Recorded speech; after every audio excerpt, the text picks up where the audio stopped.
Bismillahirrahmanirrahim. Hadis yang ke-38 dari 50 hadis wasiat dengan judul 3 perkara yang dicintai oleh Allah dan 3 perkara yang dibenci oleh Allah. Dalam sebuah hadis yang diriwayatkan dari Abu Hurairah radhiyallahu an, beliau berkata, anna Rasulullah sallallahu alaihi wasallam qala, bahwa Rasulullah sallallahu alaihi wasallam bersabda, innallaha yarda lakum salasan wa yaskhatu lakum salasan. Sesungguhnya Allah ridha untuk kalian 3 perkara dan Allah murka untuk kalian 3 perkara. Yarda lakum an ta'buduhu wa la tusyriku bihi syai'a. Yang pertama, Allah ridha untuk kalian bahwa kalian hanya menyembahnya dan tidak mensyirikatkannya dengan suatu apapun. Wa an ta'tasimu bihablillahi jami'a.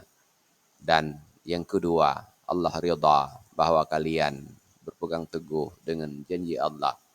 Wa an tunasihu mawallallahu amrakum.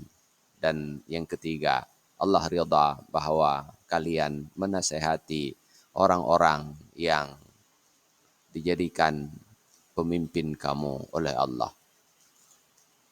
Wa yaskhatu lakum qila wa qal, dan Allah membenci kalian 3 perkara. Yang pertama, qila wa qal, gosip, wa idha'atal mal, yang kedua membuang-buang harta, wa kasratu su'al, dan yang ketiga banyak bertanya hal-hal yang tidak bermanfaat. Wallahu a'lam bishawab. Walhamdulillahi rabbil alamin.